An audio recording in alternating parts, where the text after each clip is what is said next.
On April 27, 2007, after months of searching, a rescue team in Beltrami Forest made a chilling discovery: the remains of Corey Carley, who had been missing for nearly 6 months.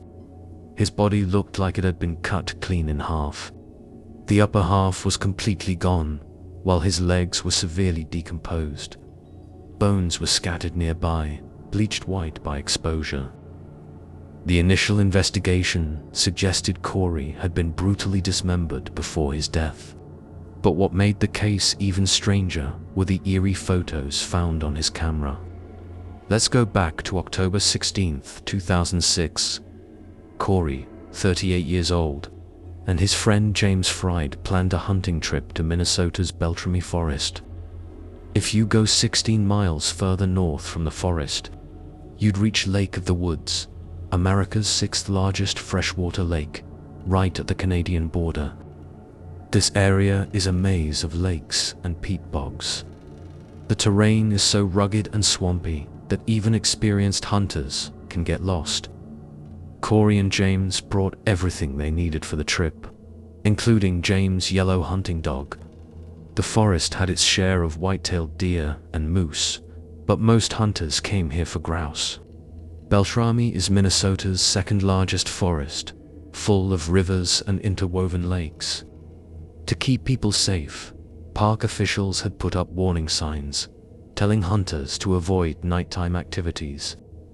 That afternoon, around 4 p.m., Corey and James set up camp and decided to split up to cover more ground. They agreed to meet back at the campsite at 6:30 p.m. James made it back on time, but Corey didn't. When Corey finally stumbled out of the woods an hour later, he was sweating and looked rattled. He told James he'd gotten lost and asked, "Did you smell that awful stench while you were out there?" James shrugged it off, saying it was probably a dead grouse or maybe even a moose. Neither of them had any luck hunting that day, and James suddenly remembered his car was low on gas. He told Corey to stay put while he drove to town to refuel. "Don't wander off," James said before leaving. As James got in his car, he noticed a grouse just a few dozen feet away. Corey was already chasing after it as James drove off. By the time James got back to the camp, it was 9 p.m.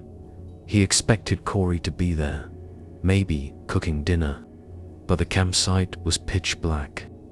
James called out for Corey, his voice echoing into the night. Aside from a few animal sounds, there was no response. By 11 p.m., James couldn't take it anymore. He grabbed a flashlight and retraced the paths they'd walked earlier that day.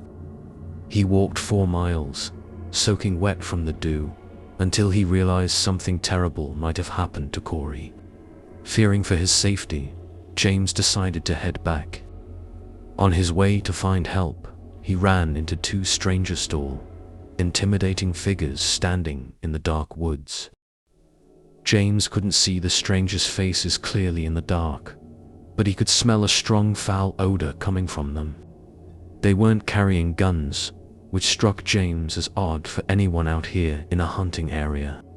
He told them about his missing friend, Corey, but they didn't say much. All they did was urge him to call the police as soon as possible. After James contacted the authorities, he was interviewed by the Beltrami County Sheriff's Department. They asked about Corey's mental state, and James explained that neither he nor Corey used drugs or drank heavily. However, Corey had been taking painkillers ever since a spine injury during a previous hunting trip. James also mentioned that he had met Corey earlier that summer, and the two had quickly become friends, often fishing together. Corey was cheerful and optimistic, someone who wouldn't act recklessly. He told the police the last time he saw Corey, he was chasing after a grouse. Corey had a phone with him, but James couldn't reach him. It kept going straight to voicemail. On October 25th, Corey's family, along with hundreds of volunteers and several agencies, arrived at the site to help with the search. They set up a large staging area, and helicopters and ground teams scoured the forest. 2 miles north of Moose River, searchers found James' dog, Sammy. The dog had gone missing with Corey, and it seemed Corey had taken the dog when he left the camp. By the time Sammy was found, he was severely dehydrated and malnourished. Authorities sent samples of the dog's stomach contents and feces to a lab, trying to determine if it had eaten human remains. The results came back negative. There were no traces of human tissue, only dirt and grass. During the search, crews found several of Corey's belongings: his hat, a pack of cigarettes, some bullets, a lighter, and a glove. They also came across strange footprints, some of which showed that Corey had been walking barefoot. There were signs of a campfire, but it wasn't clear if Corey had made it. The footprints and items suggested Corey had been heading southeast, following a flooded drainage ditch into the dense swampy woods. Almost everything they found his belongings. The footprints formed a straight line along this path. The search continued until November, but worsening weather forced them to call it off.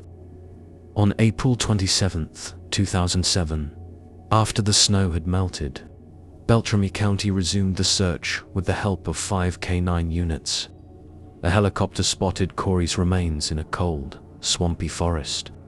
His body was found lying in a marsh, with his legs submerged in water. Disturbingly, his body appeared to have been severed in half. The upper half was completely missing, while his legs had turned to bare bones, some scattered nearby. What puzzled search teams was that they had already combed this area during the initial search, but the dense grass had likely concealed the body. Aside from Corey's decayed lower half, his camera, shoes, and hunting rifle were never found.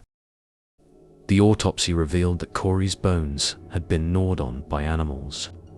But here's the strange part: what kind of creature could tear his body in two like that? Sure, the Beltrami forest has some wolves and black bears, but neither of them could inflict this level of damage. And Corey had his rifle and plenty of ammunition. As a hunter, he knew how to protect himself. His shoes, they think, were probably the last thing he took off before everything happened. All the evidence points to Corey getting lost in the woods. James said he told Corey, "If you ever get lost, head west." And Corey had a compass, so why did he go the wrong way? "I don't know why he made that choice," James said. At first, Corey dropped smaller items, almost like he was leaving a trail for someone to find him. For a while, he must have still been thinking clearly. That's what the police said. The search for Corey's body went on through the end of 2007. Then, in 2009, a hunter found something 39 miles away from where Corey's body had been found. There was a shoe soaking in water. Next to it, a blue jacket and a camera. After testing, they confirmed that these items all belonged to Corey Kelly, the man who disappeared back in 2006. Here's where it gets even stranger. If Corey had walked to that location, he would have had to go non-stop for 14 hours without eating or resting. But Corey's body was found in a swamp, in the middle of Beltrami Forest. The shoe and jacket, they were way south, in the Heron Lake Wildlife Area. So how did his stuff end up there? Maybe the camera held the answer. When they recovered the photos, they found that some were taken on October 16, 2006, the day Corey went missing. Others were from the 17th. That means Corey survived for at least 2 nights out there. The photos were unsettling. Some were just scenery, trees, streams, the forest. But then there were shots of deep woods, places that looked like lairs or nests. One photo showed huge, human-like footprints. Another captured a massive underground cave. The rest, it's hard to tell what Corey was trying to show. The photos didn't really solve anything. But the authorities leaned toward a simpler explanation. They think Corey got hypothermia, froze to death, and then animals scavenged his body, his belongings, probably carried off by wolves or foxes. The case was ruled an accidental death due to misadventure. But not everyone agrees. David Paulides, an investigator for the Missing 411 project, documented Corey's case as a prime example of hunters disappearing under mysterious circumstances. Paulides believes that some hunters, once they enter national parks, are watched, stalked by something. In the case of Beltrami Forest, he thinks it might be a swamp ape, also known as the skunk ape. You've probably heard of it like Bigfoot, but lives in lowland swamps. It's named for the terrible stench it gives off. Whatever happened to Corey Kelly, we may never really know. Their fur is typically reddish-brown, though there have been reports of black-haired sightings as well. While the swamp ape stands at an imposing 7 feet tall, it's still smaller than the northern Bigfoot seen in the US and Canada. Some researchers believe the swamp ape might live in underground caves or even hide underwater, making it nearly impossible for humans to track. But its most distinct feature, the overwhelming foul stench it emits. It's thought they have some gland that secretes the smell, making their presence unmistakable. Since the incident, Corey's rifle has never been found. To honor his memory, the 39-mile trail running from central Beltrami Forest to Heron Lake is now called the Corey Kelly Trail. As for James, he's been consumed by guilt ever since. After Corey's death, he gave up hunting for good. "Sometimes I think," he said, "life has this strange way of flipping the script. Hunters go out there thinking they're in control, that they're the ones with the power. But in an instant, the hunter can become the hunted."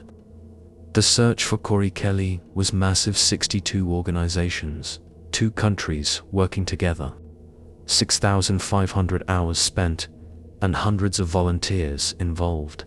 Yet, even after more than a decade, Corey's case remains unsolved. His half-missing body, the cryptic photos on his camera, the rifle that vanished without a trace, and those 2 towering figures reeking of that nauseating stench. Who or what were they?